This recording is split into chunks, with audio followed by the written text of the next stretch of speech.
नमस्कार, अनादि टीवी के खास कार्यक्रम पावर कॉरिडोर में आपका स्वागत है और मैं हूं मनोज वर्मा। और मैं ब्रजेश चौक से। पावर कॉरिडोर में हम बात करेंगे सरकार, सियासत और ब्यूरोक्रेसी के फैसलों की अंतर्कथा की और पड़ताल करेंगे कि आखिर इन फैसलों के मायने क्या हैं। तो शुरू करते हैं खबरों की खबर लेने का ये सिलसिला।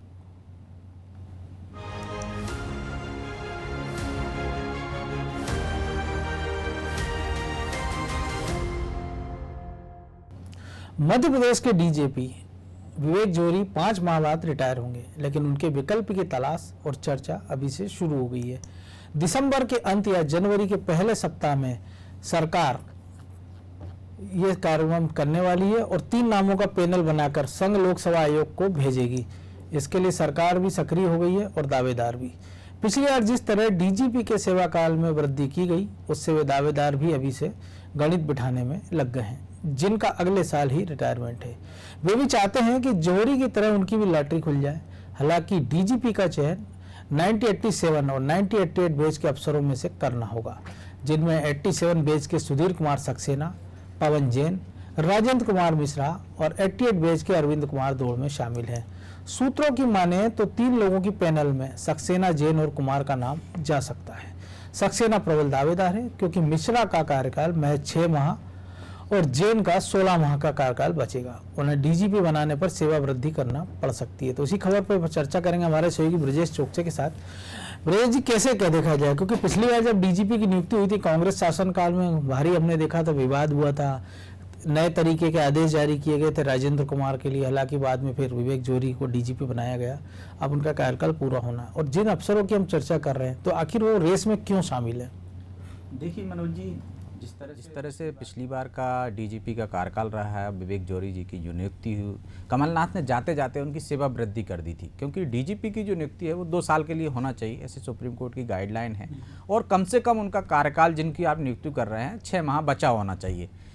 ऐसा नहीं है कि आप 3 माह जिनका कार्यकाल बचा है या 1-2 माह बाद जो रिटायर होने वाले हैं उनको आप डीजीपी बना दो। तो उसी आधार पर कमलनाथ जी जाते जाते उनकी सेवा वृद्धि कर गए थे। तो लगभग उनको 15 माह अतिरिक्त मिले सेवा वृद्धि हो जाने के कारण।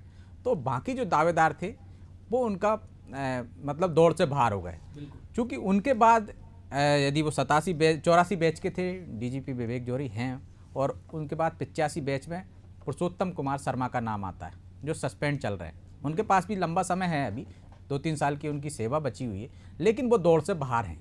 अब बचे हैं आपके पास 87 बैच के। 87 बैच में 5 अधिकारी हैं, लेकिन उनमें सबसे प्रबल दावेदार सुधीर सक्सेना इसलिए माने जा रहे हैं कि उनके पास कम से कम 2.5 साल का समय बचेगा यदि मार्च में वो रिटायर होते। पवन जैन के पास, जो कि होमगार्ड डीजी हैं, उनके पास 16 माह का समय बचेगा। उसी बैच की है अरुणा मोहन राव, जो मार्च में ही रिटायर हो जाएंगी। विजय यादव पहले ही रिटायर हो चुके हैं, और शैलेश सिंह हैं, इनके पास भी पर्याप्त समय है, सक्सेना जी से भी ज़्यादा समय है, लेकिन वो दौड़ में मुझे लगता है कि शामिल ही नहीं है। और सरकार उनकी जो कार्यशैली जी को लेकर वो अगर बीजेपी सरकार के कार्यकाल की बात करें तो उनका लूप लाइन में निकला है। और दूसरे दावेदार हैं जो राजेंद्र मिश्रा जी हैं। राजेंद्र मिश्रा जी के पास भी कम समय बचा है, 7 माह के लगभग समय बचा है। तो इसलिए यदि पवन जैन को या राजेंद्र मिश्रा को यदि डीजीपी के नाम दौड़ में शामिल किया जाता है या उनके नाम पर मोहर लगती है, तो उनके कार्यकाल में वृद्धि की जा सकती है। पवन जैन के कार्यकाल में भले ही वृद्धि ना करें, लेकिन जिस तरह से पहले हमने देखा है कि डीजीपी को 2 साल का कार्यकाल दिया गया है, तो इससे उन लोगों को उम्मीद जाग गई है जिनको 6 माह बचा है और वो चाहते हैं कि उनकी नियुक्ति हो जाए, तो उनकी सेवा वृद्धि हो जाएगी और उनको 2 साल का कार्यकाल मिल जाएगा और काम करना पड़ेगा। शायद सरकार भी फोकस करेगी अफसर को डीजीपी बनाया जिसका साफ सुथरी छवि हो, निर्विवाद हो, किसी विवाद में ना हो। यही वजह है कि सुधीर सक्सेना का नाम दौड़ में ज़्यादा है, क्योंकि वो अभी दिल्ली में जॉइंट डायरेक्टर हैं CISF में, लेकिन उनकी छवि को देखते हुए प्रबल दावेदार माने जाए। यदि 87 बैच से किसी का नहीं होता है तो 88 बैच की सीनियरिटी देखी जाएगी। उनमें सबसे पहला नाम आता है अरविंद कुमार का। तो अरविंद कुमार भी दौड़ में शामिल हैं। यदि वो उन परिस्थितियों में जब सुधीर सक्सेना कहें कि उनको नहीं आना, मध्य प्रदेश लौट कर नहीं आना चाहते, वो प्रतिनियुक्ति पे है 2018 से, तो उन परिस्थितियों में लॉटरी अरविंद कुमार की खुल सकती है। पहले भी जब डीजीपी विवेक जोहरी थे तब उन्होंने भी इनकार किया था, लेकिन बाद में उनकी लॉटरी लग गई थी। देखिए मनोज जी, क्या होता है कि डीजीपी कौन नहीं बनना चाहता। यदि वो जॉइंट डायरेक्टर हैं दिल्ली में, तो एक समय बाद प्रदेश का मुखिया बनने की हर आईपीएस की तमन्ना रहती है। जो मध्य प्रदेश कैडर का होगा वो चाहेगा कि मध्य प्रदेश का मुखिया एक बार बन के ही रिटायर हो, चाहे वो दूसरे कैडर के हों, राजस्थान के हों, छत्तीसगढ़ को, हर अधिकारी की तमन्ना होती है। तो इसलिए जो कार्यकाल बचा था जौहरी साहब का, हम देख रहे थे कि ऐसी खबरें आई कि वो नहीं आना चाहते, लेकिन वो एन समय पे जब पैनल में नाम गया उनका, तो निश्चित तौर पर वो आ गए, वहाँ से रिलीव कर दिया गया और उनको बाकायदा सेवा वृद्धि भी हो गई, तो ये फ़ायदा हुआ। तो निश्चित तौर पर हर व्यक्ति जो आईपीएस है वो दौड़ में है, कम से कम वो तो चाहेगा, कोशिश करेगा कि उसको डीजीपी के पद पे वो मिल जाए, तो निश्चित तौर पर वो आगे की सेवा वहाँ करना चाहेगा। और वो पुलिस महकमे में जो उसने सपना देखा होगा कि बेहतर से बेहतर क्या कर सकता हूँ, तो वो जो इंचार्ज बनता है तो खुला होता है, उसके पास सारे अधिकार होते हैं कि मध्य प्रदेश पुलिस की बेहतरी के लिए, लोगों की बेहतरी के लिए क्या क्या कर सकते थे। ऐसी कोई वो नहीं रहती है कि हाँ आप डीजीपी बनने के बाद कुछ ना कर पाएँ। सरकार से आप चाहें तो सरकार से सीधे सीएम से आपकी बात होती है, पॉलिसी वैसी ला सकते हैं, अपने कर्मचारियों के लिए बेहतर योजनाएं बना सकते हैं। और हमने देखा भी है पहले डीजीपी ने कई योजनाओं, कुछ डीजीपी ने बंद किया, कुछ ने शुरू किया और तरीके से काम किया।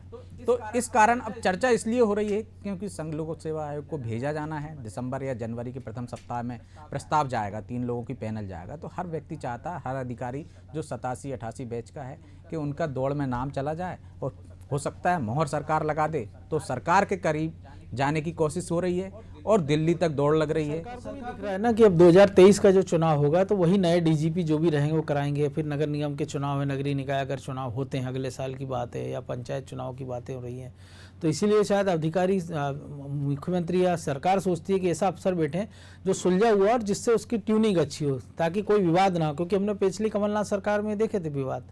बिल्कुल पिछली कमलनाथ सरकार में देखिए आपके किस तरह से कार्यकारी डीजीपी भी हमने देखा है कि डीजीपी नहीं आए तो उनको बना दिया गया, जबकि ऐसा सीबीआई के चीफ बन गए, सीबीआई के चीफ बन गए। तो तमाम तरह के जो विवाद हुए थे, मुझे लगता है सरकार इस तरह के विवाद अब नहीं होने देना चाहेगी, या ऐसी बाहर मार्केट में ये बात ना जाए या अधिकारियों में ये ना जाए कि सरकार पक्षपात करती है किसी को। तो उस तरह से इस कारण पहले ही वो 3 लोगों की पैनल भेजने की कोशिश कर रही है और इसलिए गृह मंत्रालय ने मांगे भी हैं 3 लोगों की पैनल, उसकी कवायद शुरू हो गई। इसी वजह से जैसे ही नाम मांगे गए हैं तो ये बात उठने लगी कि किस तरह से अब बदलाव होने वाला है, तो कौन कौन दावेदार हो सकते हैं, इसलिए दावेदार भी सक्रिय हो गए। हालांकि अभी समय है, 5 माह है, लेकिन उससे पहले ही तय हो जाना है, कम से कम 2 माह पहले तो तय हो जाना है। और पैनल की जो जाएगा वो दिसंबर के आखिरी सप्ताह में जा सकता है या जनवरी के प्रथम सप्ताह में, निश्चित तौर पर।